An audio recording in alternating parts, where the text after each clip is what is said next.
Every soldier has a weapon, but not every weapon can tell a story, let alone tell a legendary fable. No other sword represents that more than Gale's greatsword. We all want to change the world. You'll be forgiven to think you're the only one capable of doing that in this bleak world, but the Ashen One is not the only living thing that lives up to this legendary status. Slave Knight Gale is as determined as we are. He is a hero in his own right, sacrificing everything for the greater good, even though he knows history won't recognize him for it. He's a mere human slave. He is no god, nor is he a Lord of Cinder. His personal mission is as noble as it can get, to create a new world that will last forever for humans of the forlorn through painting a world with a dark soul pigment without the influence of the evil gods that reign in the outside world. Gale, the Ashen One, and the Painter, through their cooperation, are the reason why life will flourish in you despite the world reaching its end. It's the last hope the world has before we leave it. It's also a symbolic way of From Software telling us that everything ends, such as the Dark Souls franchise. But that also means, at the same time, something new will be born, such as their new IP. Gale's greatsword might be literally the oldest sword in the franchise. It's pointed out that it's basically a broken executioner greatsword, which is found in the base game. It looks very similar to the broken sword found across all the games in the franchise. A symbolic way of showing the weapon, since it's the first weapon you find in Dark Souls 1. Another fascinating connection is that the broken sword can be transformed into an Artorias greatsword in Dark Souls 1 when it's infused with Sif's soul, and Slave Knight Gale has a very similar intro to Artorias, so that might be a nod to Artorias, or maybe it's something more than that. Gale is the opposite of the gods. They represent light, he represents dark. They want to preserve a stagnant world, he wants to create a new one. He basically represents humanity in its most raw, purest form. However, Gale's greatsword is not just an embellishment of a great story. It's also one of the best greatswords in the game.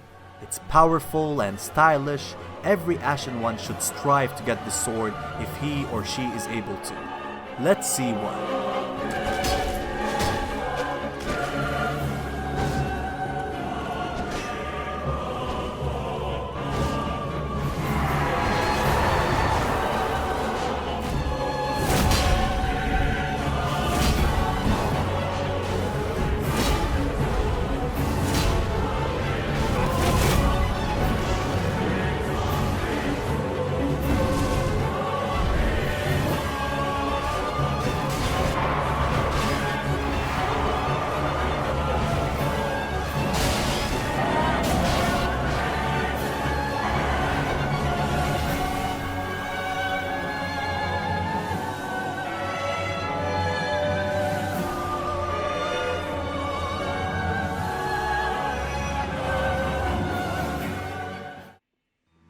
Now let's get into the good stuff.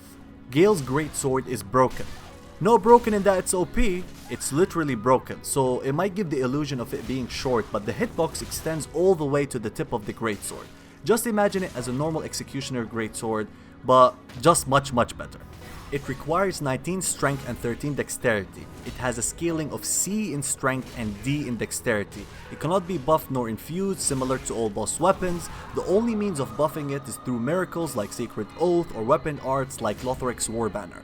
Its moveset is almost identical to all greatswords that came before it. Fortunately, it has the better version of the heavy attack among the greatswords, which are the thrust attacks, followed up by a wide horizontal one. Gale's greatsword is mostly a quality weapon, so having a quality build gives the most damage, but I prefer to use it on a strength build. When you have 40 in strength and dexterity, you get about 504 AR, while having 66 strength and 13 dexterity will give you around 470 AR. Really not a big difference, but I prefer to have a lot of poise and defenses while using this. I believe most greatswords are way more practical when you can trade hits rather than optimizing damage and sacrificing defenses, so all footage shown here is on a 66 strength build. Up until now, nothing really stands out with Gale's greatsword, but its weapon art smashes that notion right in your face. This weapon art makes this weapon a contender of being the best greatsword in PvP. When you trigger the weapon art, you make an animate jump that deals respectable damage and can literally jump over incoming attacks. It just cannot get any better than that, but it does. You have two options after the jump. The light attacks follows the jump by a badass spinning attack. If you hit your target with a jumping attack, you can connect it with a spinning attack guaranteed. What makes this combo very dangerous is that you can initiate it with a two-hand light attack, then perform the weapon art, followed up by the spinning attack. Yes, that is a 3-hit combo, and yes, that makes it very deadly. Using Pontiff's right eye ring takes the damage even further. If you use the heavy attack after the weapon art, you get this hop and jump like a monkey kind of attack. Here is what differentiates between a good Gale Greatsword user and a bad one. This attack can be cancelled after the hop, and it can be manually aimed too. Learning to use the reverse backstep attacks really makes a huge difference here, and I recommend you to learn this if you want to master this weapon. It's risky, but also very rewarding and gives you phenomenal range that no other greatsword can replicate.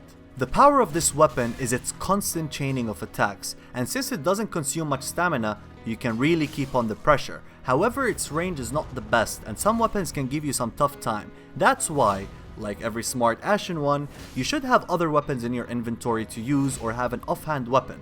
On my strength build, the good old mace is my best friend, and it really covers some weaknesses of Gale's greatsword.